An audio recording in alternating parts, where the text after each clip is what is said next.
बहराइच पहुंचे भाजपा के प्रदेश अध्यक्ष ने कहा कि यूपी के लोकसभा चुनाव के परिणाम हमारे अनुकूल नहीं आए, खामियों को दूर करने का प्रयास करेंगे। जिले के महासी विधानसभा में आज श्यामा प्रसाद मुखर्जी के बलिदान दिवस पर आयोजित कार्यक्रम में शामिल होने भाजपा के प्रदेश अध्यक्ष पहुंचे। उन्होंने पत्रकारों से बात करते हुए कहा कि बीते लोकसभा चुनाव में उत्तर प्रदेश के परिणाम हमारे अनुकूल नहीं आए हैं।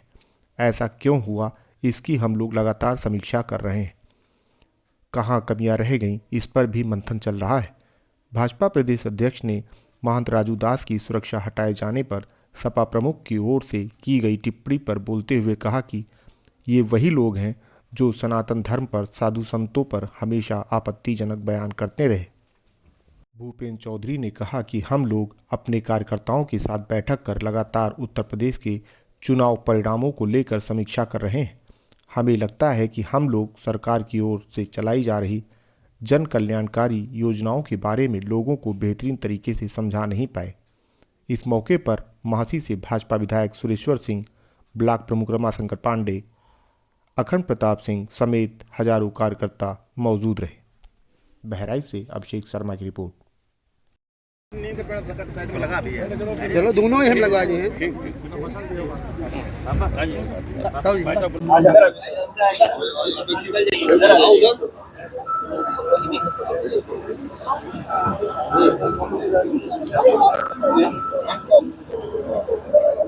आज प्रखर राष्ट्रवादी नेता, महान शिक्षाविद और जनसंघ के प्रथम राष्ट्रीय अध्यक्ष डॉक्टर श्यामा प्रसाद मुखर्जी जी की पुण्यतिथि है और भारतीय जनता पार्टी हमारा एक कार्यकर्ता आधारित संगठन है और हम लोग अपने बूथों पर संगठन के द्वारा जिन 6 कार्यक्रमों को मनाते हैं उसमें से हमारे प्रथम राष्ट्रीय अध्यक्ष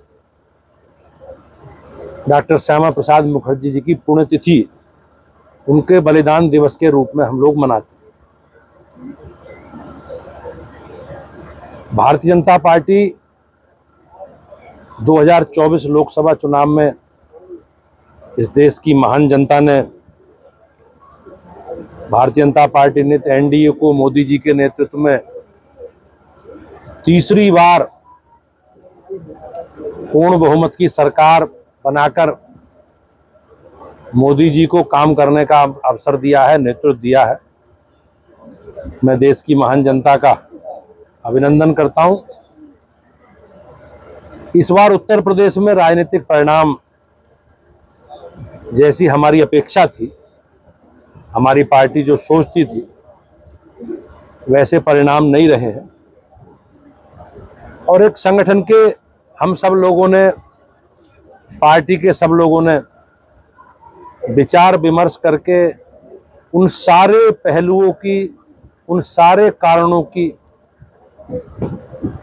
समीक्षा करने और अपने कार्यकर्ताओं से बातचीत करके, हम समीक्षा करके उन सब पहलुओं पर बातचीत करके और उन सब खामियों को दूर करने का पूरा प्रयास करेंगे जो इस चुनाव में हम लोगों के सामने आई। और मुझे विश्वास है कि भारतीय जनता पार्टी अपने कार्यकर्ताओं के, अपने पदाधिकारियों के सक्रियता और संपर्क के आधार पर माननीय प्रधानमंत्री जी के और माननीय मुख्यमंत्री जी के नेतृत्व में हम लोग जो हमारी लोक कल्याण की, गरीब कल्याण की और भारत को विकसित राष्ट्र बनाने का जो संकल्प है, हम सब लोग उसे पूरा करें। नेता और महान अधिकारियों को जिम्मेदार मान रहे हैं। जो आपने माना कि आपकी परफॉर्मेंस ठीक नहीं था, आप जिम्मेदार किस चीज को मान रहे हैं? मैंने कहा जैसे हम लोग अभी आपस में बातचीत कर रहे हैं, हम अपने कार्यकर्ताओं से सुझाव, जानकारी, अनुभव और उन सारे पहलुओं पर हम लोग जानकारी एकत्रित कर रहे हैं जिनके कारण परिणाम हमारे अनुकूल नहीं आए।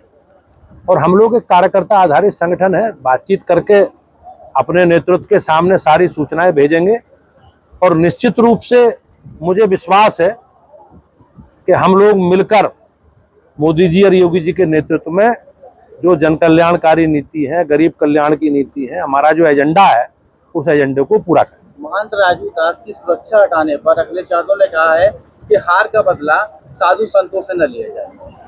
अब ये सब लोग बगुला भगत हैं। ये वही लोग हैं जिन्होंने अयोध्या में कार सेवकों का नरसंहार करने का काम किया। ये वही लोग हैं जिन्होंने हमेशा राम मंदिर का विरोध किया, और ये वही लोग हैं जो सनातन के बारे में अनावश्यक टिप्पणी करते हैं। ये वही लोग हैं जिन्होंने हमेशा साधु संतों का अपमान किया है। राजू दास जी का मामला है, उन्होंने अपनी बात नेतृत्व को अवगत कराया है, और सारे विषयों पर बातचीत करके हमारी सरकार उस पर, हमारी पार्टी को निर्णय लेगी। संजय निषाद आपके जो मंत्री हैं, उनके मौजूदगी में एक प्रधान का घर तोड़ा जाता रहा, इसके ऊपर आप क्या कहेंगे? मुझे इसकी जानकारी नहीं है, लेकिन किसी का घर तोड़ना व्यावहारिक नहीं है।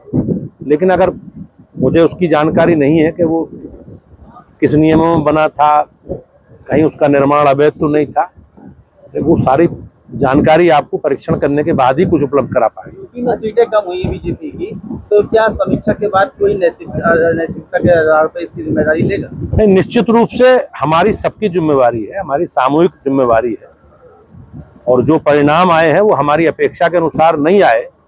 और मैं तो शुरू से कहता हूं कि हम लोग अपनी बात, नेतृत्व की बात, हम अपनी योजनाएं, हमारे अपने काम हम लोग जनता के बीच में बेहतर तरीके से, अच्छे तरीके से रखते तो निश्चित रूप से और अच्छे परिणाम आते। नीट परीक्षा और पीजी परीक्षा रद्द होने पर राहुल गांधी ने कहा है कि भाजपा सरकार में छात्र पढ़ाई करने के लिए नहीं बल्कि लड़ाई करने के लिए मजबूर है। हमारी सरकार संकल्पित है कि इस प्रकार की प्रतियोगी जो परीक्षाएं हैं वो निश्चित रूप से बगैर किसी पर्चा लीक के, बगैर इस तरह के निष्पक्षता के साथ संपन्न हो। और सरकार संकल्पित है जो भी दोषी हैं उन सबके खिलाफ कठोरतम कार्रवाई की जाएगी। हमारी सरकार ने उसके लिए एक बेहतर व्यवस्था बनाई है, और निश्चित रूप से कोई बचेगा नहीं। परीक्षा क्या निरस्त नहीं की जानी चाहिए? अब ये जांच का विषय है, इस पर एजेंसियां जांच कर रही हैं, मामला न्यायालय में भी लंबित है। सेंट्रल से जो पैसा आया था कुछ जिलों में, उसको लेके बवाल है, उस पर आप क्या कहेंगे? मुझे उसकी जानकारी नहीं। Thank you.